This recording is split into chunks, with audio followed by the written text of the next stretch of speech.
for another one, huh? You just can't get enough of old Ludy. Let's get started. Marla shivered against the cool evening breeze, her heart fluttering like the pages of an old book. The date had been perfect. Dinner at the little Italian place downtown, a moonlit stroll along the river, and laughter that echoed through the quiet streets. She looked over at Alex, his eyes twinkling in the soft light from the street lamps, and felt a warmth spread through her that had nothing to do with the cappuccino they'd shared after dessert. What the hell is this? A freaking Hallmark movie?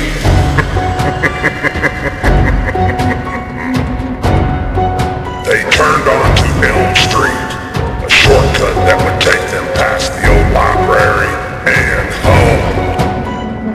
The silence was a comfortable one, filled with the rustle of leaves and the occasional distant hum of a car. But as they approached the halfway point, a figure emerged from the shadows, tall and imposing, its form obscured by a heavy cloak. Now we're getting somewhere. The air grew colder, and Marla felt the hairs in the back of her neck stand on end. She gripped Alex's arm tighter, hoping it was just a trick of the light playing on her nerves. Alex noticed her tension and glanced back. His eyes widened when he saw the figure. It was moving towards them, not fast, but with a deliberate stride that sent a shiver down his spine. "Let's go," he murmured, trying to keep his voice calm. They quickened their pace, but the sound of the figure's footsteps grew louder, echoing ominously against the silent buildings. Marla's heart hammered in her chest, her breath coming in short gasps. The cloaked figure matched their speed, maintaining a constant distance. Its presence grew more oppressive with every step, a looming shadow that seemed to suck the light from the street. Marla's eyes darted around, searching for a place to hide or for help that was nowhere in sight. Alex's grip on her arm was firm, but she could feel his own anxiety seeping through his fingers. As they neared the old library, Alex's foot caught on an uneven piece of sidewalk. He stumbled, and before Marla could react, the figure took advantage of the brief moment of vulnerability. A hand, cold and unyielding, shot out from the darkness, ripping Alex away from her with a force that sent her sprawling to the ground. She screamed, her voice piercing the night air, but the figure didn't flinch. It held Alex in a vice-like grip, pulling him deeper into the shadows. Marla pushed herself to her feet, her eyes searching desperately for any sign of her date. She caught a glimpse of his terrified face before he was swallowed whole by the inky blackness. Her breath hitched in her throat, and a primal instinct took over. Adrenaline surged through her veins as she turned to run. Her legs burned with effort, her breath coming in ragged gasps as she sprinted down the street. The figure's footsteps grew louder, closer, the sound of its pursuit a thunderous drumbeat in her ears.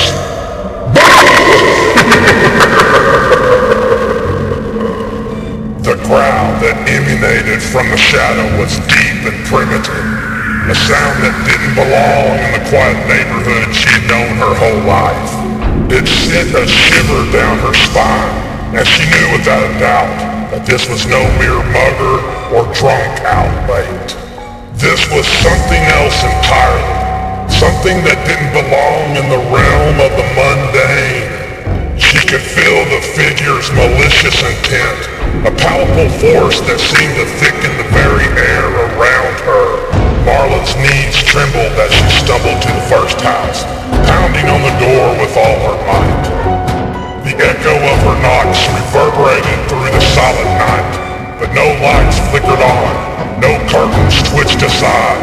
The house remained a silent sentinel, offering no shelter from the horror that pursued her. Now this is turning into a story that I can get into. She tried the next one, her breath coming in sharp bursts as she begged for someone, anyone to hear her. Help me! Help me! But the night remained steadfastly unresponsive. The house is as unyielding as the stone statues that line the street. Her chest heaving, she reached the last house on the block, its yellow porch light casting a feeble glow into the gloom. I'm not feeling too good for Marla right now. How about you? She hammered on the door, tears streaming down her face, screaming for help until her throat was raw.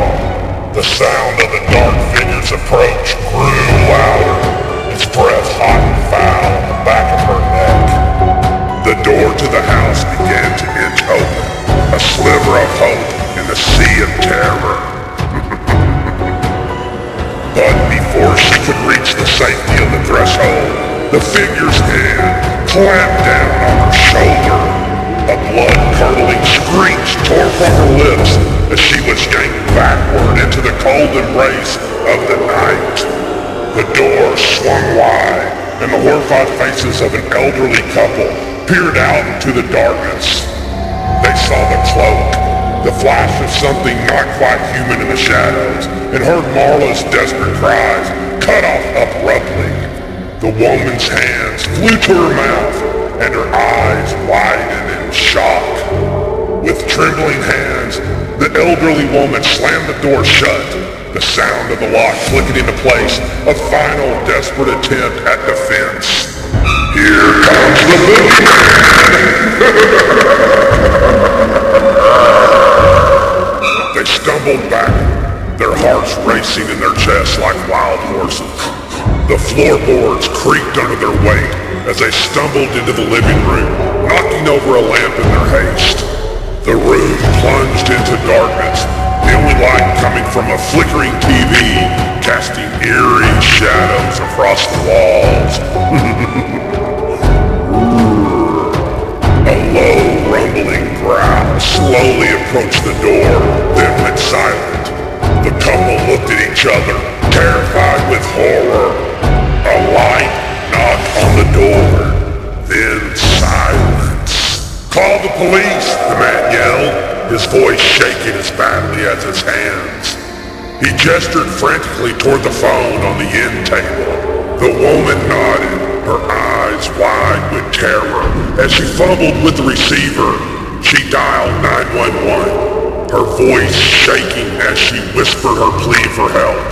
The line was dead. Knock, knock. Who's there?